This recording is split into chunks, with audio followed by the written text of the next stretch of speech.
Hola, somos un grupo de estudiantes de la Escuela Superior Politécnica del Litoral. El tema de nuestro proyecto es rutas metabólicas que desencadenan el Enterobacter cloacae en la yuca. Los integrantes son Andrea Calero Romero, Julia Flores Castillo, Luis Correa González, Paula López Loaiza y Alicia Rodríguez Carpio. Las enfermedades de las plantas, causadas por fitopatógenos como lo son los virus, hongos, nemátodos o bacterias, son considerados una complicación grave para el agricultor, ya que producen grandes pérdidas en las cosechas. Cuando el fitopatógeno penetra la planta, desencadena resistencia o un mecanismo genérico que consiste en el depósito de la papila, la acidificación del apoplasto, el engrosamiento de la pared celular de la planta, la transducción de señales y la transcripción de genes de defensa. La infección de Enterobacter cloacae hacia la yuca es la enfermedad que se decidió estudiar en esta ocasión. Esta enfermedad fue descubierta por el Laboratorio de Biotecnología de la Universidad Simón Bolívar. Considera la yuca como uno de los alimentos que más se consume en Sudamérica. Se lo define como un tubérculo que contiene altas cantidades de almidón en sus raíces. A pesar de ser un alimento muy conocido en diferentes lugares del mundo, sus propiedades y beneficios para la salud no son tan difundidos. Las mismas se ven afectadas principalmente por hongos y por bacterias, las cuales conllevan en pérdidas en la producción agrícola. Pero al ser expuestas a alguno de estos dos fitopatógenos, desarrollan rutas metabólicas de las cuales se realizará un análisis a continuación. Bueno, ahora les voy a hablar sobre el ácido salicílico. El ácido salicílico es importante en el metabolismo de la planta porque él es un informante de que la planta se encuentra amenazada por un patógeno. Él activa el programa de defensa inducibles, confiriendo a la planta resistencias frente a un patógeno. Veamos la biosíntesis del ácido salicílico. El ácido salicílico tiene dos formas de sintetizarse, pero todo empieza por la ruta de Shikimoto, que producen el corismato o la fenilalanina. Veamos primero el corismato. Todo esto se produce en los cloroplastos de la planta. Parte del corismato se agrega una enzima llamada isocorismato sintasa, que produce el isocorismato. Luego es agregada otra enzima llamada isocorismato piruvato liasa, que produce el ácido salicílico. La otra forma de sintetizarse el ácido salicílico es por medio de la fenilalanina, que se agrega a una enzima llamada pamonio de liasa, que produce el ácido transinámico, que luego es producido por el ácido benzoico y finalmente es agregada otra enzima llamada BA2H o AB hidroxilasa, produciendo finalmente el ácido salicílico. El ácido salicílico puede ser transportado por proteínas de la membrana celular, que se llamémosla EDS5 y SED1. El ácido salicílico, mientras la planta no se encuentre amenazada por un patógeno, está bloqueado por dos, llamémosle mutantes, EDS5 y SED1 más el EDS1 y el PAD4. Cuando la planta es atacada directamente a las membranas celulares, el mutante EDS1 y PAD4 bloquea estas proteínas en la membrana celular, haciendo producir el EDS1 y PAD4 para regular la síntesis del ácido salicílico. Ahora vemos el mecanismo de señalización. El mecanismo de señalización, cuando hay una acumulación de ácido salicílico, vamos a ver se puede ver los componentes implicados en la traducción de la señal medida por el ácido salicílico. Uno de los componentes estudiados es el NPR1, el cual el NPR1 es una respuesta de la resistencia sistemática adquirida. Esta es producida por las rizobacterias, que confieren resistencia a bacterias y virus en las hojas de la planta o en los tallos. Las dos formas empieza con la forma de activación de este NPR1 o el cambio potencial en la membrana, la cual produce una estimulación haciendo que se encuentre una translocación de NPR1 al núcleo, haciendo interacciones de TAC, uniéndose con la secuencia del ADN, para que finalmente haya activaciones de promotores de genes, dando una respuesta del ácido salicílico. Y PR1 es otra forma de defensa en que se encuentra la planta. Ruta de los octadecanoides, en el cual el producto final es el ácido jasmónico. El primer paso para la activación de la ruta de los octadecanoides es el ataque del patógeno a la planta, en el cual secreciones bucales y otros compuestos químicos generan una respuesta, la cual es la liberación del calcio. Esta activa la síntesis de fitoalexinas y ácidos grasos que serán utilizados para la producción de ácido jasmónico en esta ruta. Una vez liberados los ácidos grasos, estos pasan por una primera fase en la que las enzimas conocidas como desaturasas se encargan de introducir dobles enlaces para la formación del ácido alfa-linoleico. La delta 9 desaturasa coloca dobles enlaces entre el carbono 9 y el 10. La delta 12 coloca dobles enlaces entre el carbono 12 y el carbono 13. Y la delta 15 desaturasa coloca dobles enlaces entre el carbono 15 y el 16. Finalmente, el ácido linoleico es liberado con la participación de la fosfolipasa A1, la cual se encarga de hidrolizar el enlace éster entre el primer acilo y el glicerol. La segunda fase empieza en los cloroplastos, en donde el ácido linoleico se le agrega un oxígeno en el carbono 13. Esto se debe a la acción de la 13-lipoxigenasa. Esto produce un hiperperóxido denominado ácido 13-hidroperoxilinolénico. Más adelante, por acción de la óxido-aleno-sintasa, este se transforma en ácido 12,13-epoxilinolénico, el cual es un intermediario inestable que sufre una ciclización por óxido-aleno-ciclasa, dando como resultado el 12-oxofitodienoico, también conocido como OPDA. Una vez obtenido el OPDA, la enzima 12-oxofitodienoico reductasa, en presencia de un NADPH más un hidrógeno, lo reduce a ácido 10,11-dihidro-12-oxofitodienoico, también conocido como OPC8. Esta etapa ocurre en el citoplasma, a diferencia de la anterior dada en los cloroplastos. Una vez que se obtiene el OPC8, en la segunda fase que se da dentro de los glioxisomas y peroxisomas, existe la pérdida de 6 carbonos mediante un proceso llamado beta-oxidación, el cual ocurre en 3 etapas sucesivas para generar primero OPC6 y luego OPC4. Finalmente se obtiene el 7-isoácido jasmónico, el cual se isomeriza rápidamente al ácido jasmónico utilizado para la defensa de la planta. Una vez que se libera el ácido jasmónico, este se traslada al citoplasma nuevamente y se une al aminoácido isoleucina. En el citoplasma, el complejo activa la degradación de las proteínas Has, las cuales son las que se encargan de reprimir la transcripción del ARN mensajero encargado de la síntesis de compuestos de defensas. En consecuencia, el factor de transcripción es liberado y la expresión de genes de defensa se desreprime, generando una respuesta al patógeno. Bueno chicos, yo les voy a hablar acerca de la ruta del etileno. Pero para esto, el sabio Homero nos va a dar un pequeño concepto de qué es el etileno. El etileno es una fitohormona clave en la señalización de procesos vitales y en el desarrollo de las, así como en la activación de respuestas defensivas frente a las agresiones del medio. Una de las principales agresiones del medio en una planta pueden ser la presencia de patógenos, presencia de insectos y estrés, ya sea estrés hídrico o estrés ambiental. Dentro de esto nosotros vamos a analizar el estrés producido por un patógeno.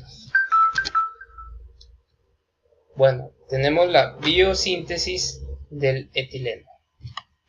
La biosíntesis del etileno comienza con la síntesis del aminoácido llamado metionina, el cual es sintetizado por la ADS. Es una ADS sintetasa, es una enzima la cual desdobla la metionina y la deja como adometionina. La ACS sintetiza la adometionina y la transforma en ACC. El ACC está ligado en la velocidad de síntesis del etileno. ¿Qué quiere decir esto? Que cuando hay mayor cantidad de ACC, la velocidad de síntesis del etileno va a ser más rápida. Pero para pasar del ACC al etileno, nosotros tenemos que oxidarlo. ¿Cómo se lleva a cabo? Por la ACO, la cual la ACO es aquella que oxida la ACC y produce etileno. Bueno, aquí tenemos el mecanismo de acción y por la cual se presenta el etileno en las plantas. Primero tenemos la presencia del patógeno en la planta, ya sea la presencia se detecta en la planta, la cual manda una señal a la pared celular de la planta. Aquí podemos ver una batiseñal o una plantiseñal, y la planta lo interpreta produciendo mayor cantidad de etileno, en este caso por el estrés de un patógeno, y también cambia su morfología. ¿Cómo es esto? Produciendo un acortamiento en el ancho del tallo, así como en el ancho de las raíces. Bueno, eso es todo. Exacto. Que lo que pasa es que cuando hablamos de metabolismo, estamos hablando igual de todas las reacciones enzimáticas que produce un organismo para desempeñar sus funciones biológicas. Entonces, dentro de eso también puede estar este tipo de compuestos que se van a expresar o se van a sintetizar únicamente cuando la planta detecte un organismo extraño o receptores de organismos extraños, organismos foráneos. Y como te les mencionaba, entonces estos están relacionados, están expresados por genes no constitutivos. ¿Y por qué? Porque la planta, para producir estos compuestos, necesita energía. Necesita energía para producir estas enzimas, para producir estos compuestos. Entonces no tiene ningún sentido que la planta produzca constantemente estas enzimas y estos compuestos, las proteínas, que solo van a ser utilizadas en el proceso de infección. Entonces, para ahorrar energía, pues lo que hace la planta es cuando ya desaparezca la amenaza, simplemente esos genes nuevamente se bloquean y ya no se producen estos compuestos. Entonces ya está relacionado al metabolismo, porque ¿de dónde obtengo la energía? ¿En qué parte del ciclo obtengo yo la energía? En el catabolismo, ¿verdad? Cuando estamos hablando de catabolismo, entonces ahí es donde se produce la energía. Entonces producir moléculas de ATP requiere una serie de reacciones, como ustedes vieron. Entonces, estas moléculas de ATP son sagradas, son como oro. Entonces la célula no puede darse el lujo de utilizar este ATP cuando no lo necesita. Entonces este ATP únicamente va a ser utilizado cuando realmente la planta. Todo está controlado por genes. Entonces eso está controlado por genes no constitutivos, que se van a expresar únicamente cuando exista una amenaza externa, por ejemplo en este caso una infección bacteriana, una infección viral o una infección de hongos, una infección pública. Cuando deje de haber la infección o la bacteria haya muerto, entonces simplemente estos genes se bloquean y estas proteínas y estas enzimas dejan de ser producidas. Y así la planta ahorra energía. ¿Para qué? Para estar preparada para un potencial ataque posterior. Entonces recuerden, ¿dónde se produce? Entonces esto sí es importante, el ciclo del metabolismo. ¿Dónde se producen las moléculas de ATP? Únicamente en el catabolismo. Pero recuerden, el metabolismo está formado de dos partes, el anabolismo y el catabolismo. El catabolismo es que yo paso de moléculas complejas a moléculas más sencillas, ¿verdad? Entonces en ese proceso se produce ATP, que va a ser utilizado en el anabolismo, que pasa de moléculas sencillas a moléculas complejas. Entonces recuerden, el anabolismo es la biosíntesis de macromoléculas. Y para que se produzcan estas macromoléculas necesito este ATP que fue producido durante el catabolismo, durante la fase del catabolismo, que es el desdoblamiento de productos complejos en compuestos más sencillos.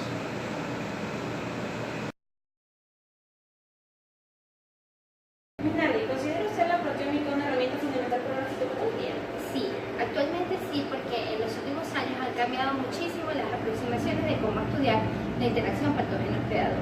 Anteriormente lo que se hacía era identificar la presencia de un patógeno, evaluar quién era, dependíamos de un entomólogo que era el que nos ayudaba en esa parte y ver todo lo que eran las respuestas de la planta frente a ese patógeno. Pero en los últimos 20 años han aparecido herramientas nuevas como son la genómica, la transcriptómica, la proteómica, todas las ómicas, y cuando tú evalúas desde ese punto de vista, entonces estás viendo, utilizando la proteómica, viendo qué pasa desde el punto de vista metabólico con las proteínas que están allí y cómo ellas son capaces de responder frente al patógeno. Entonces la aproximación de la fitopatología es una herramienta súper valiosa. Es como si hoy en día dijéramos que no vamos a hacer un análisis genético, sino que vamos a hacer, no sé, una fenotipificación nada más de el color de los ojos o el color de la planta. Ha cambiado muchísimo la calidad de las herramientas biológicas. Miss, ¿conoce usted acerca de las esterasas y qué función cumplen en los organismos? Claro, sí, las esterasas son un grupo de enzimas que tienen un papel fundamental porque son capaces de romper un enlace que es el enlace tipo S. Estas proteínas lo que hacen es que favorecen lo que es la degradación de la pared celular vegetal. Y cuando tú degradas la pared celular vegetal, es decir, si tienes proteínas tanto en el patógeno o en la planta que son capaces de degradar pared celular, pueden romper el tejido e incorporarse dentro de la planta y favorecer todo lo que es el proceso de patogénesis. Es decir, se aprovecha el organismo de infectar más eficientemente a la planta. También la planta tiene esterasas que sirven para atacar al patógeno. Y entonces ellas van a degradar entonces la pared celular del hongo y entonces ayudan, si son más fuertes la de la planta, terminan acabando con el hongo. Entonces ese es el papel que tienen muchas de ellas. Miss, generalmente, ¿cuáles son las rutas metabólicas que más se asocian al estrés biótico y abiótico? Principalmente en los últimos años, cuando estudiamos utilizando técnicas ómicas, se ha visto que las rutas metabólicas que están asociadas con la síntesis del ácido armónico y la síntesis del etileno, es decir, que sus productos finales son el ácido armónico y el etileno, esas rutas metabólicas son las que más se activan o las que más suben, se incrementa la concentración o la expresión de las proteínas asociadas con esas rutas metabólicas cuando tenemos uno de esos tipos de estrés. ¿Cómo se media? Como ustedes han visto en clase, las rutas metabólicas son sumamente complejas y entonces pueden ser mediadas por genes que se activan desde el núcleo, como en el caso de la infección con yuca, el gen Warkin, o por genes que están asociados con diferentes expresiones. Muchas veces lo que se hace es comprometer rutas metabólicas principales como la glicólisis o como la síntesis de algunos aminoácidos o de algunas proteínas e incluso de ácidos grasos para incrementar estas rutas metabólicas y que realmente sea el proceso de protección. ¿Conoce usted la huella peptídica? ¿Puede dar un breve concepto? Sí, la huella peptídica, cada proteína tiene una secuencia de aminoácidos única y esa secuencia única permite que cuando nosotros tenemos a la proteína la podamos cortar de manera específica. Es decir, para cada proteína es como que si yo corto a Andrea o corto a Alicia o corto a cualquier otra persona, pues de ella nada más vamos a tener una única imagen. Así como en tu dedo hay una única imagen, en cada proteína hay una única imagen y está relacionada con la secuencia de los péptidos. Entonces, cuando nosotros buscamos la huella peptídica, lo que hacemos es ver cuáles de esos péptidos se forman y coinciden con una sola proteína. Entonces, si yo tengo una proteína que no conozco, que no sé qué nombre tiene, lo que hago es digerirla de esa manera para obtener sus péptidos y buscar en todos los péptidos de todas las proteínas que están descritas a ver cuál es ella. Entonces, al tener yo esta digestión, busco a cuál se parece y le doy un nombre. Entonces, ahí yo sé de qué proteína estoy hablando y de qué metabolismo es el que se está activando. Claro, y eso permite también identificar, por ejemplo, respuestas tanto de la planta como de los patógenos. Exacto, porque ahí ves las rutas metabólicas que se están activando para dar esa respuesta. ¿considera usted que la disponibilidad de nutrientes, así como vigor en las plantas, está directamente relacionado al porcentaje de daño que puede causar un foco? A ver, si la planta tiene mayor vigor o tiene más capacidad de tener captación de nutrientes, generalmente son plantas que son más resistentes. Pero definitivamente cada planta tiene un background genético. Entonces esa planta va a responder. Puede que no es que le falte determinar, que es lo que nosotros hemos visto en los últimos años, no es que no tenga los genes que se expresen para determinadas proteínas, sino que son más lentas, no se dan cuenta que las están infectando, se demora un poquito más en dar la respuesta y al agarrarlas desprevenidas es cuando la planta se infecta y muchas veces muere porque no respondió a tiempo. Entonces generalmente nosotros trabajamos con parentales, con plantas que son hermanas genéticamente, pero que una ha demostrado que tiene resistencia y la otra ha demostrado que tiene susceptibilidad. ¿Qué significa eso?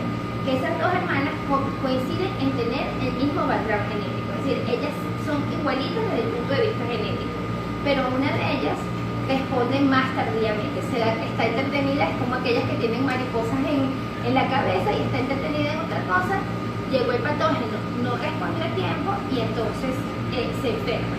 Mientras que la otra hermana, el otro parental genético, sí está pendiente de lo que está pasando en su entorno y cuando tiene un ataque responde rápidamente y entonces es capaz de enfrentar la patología.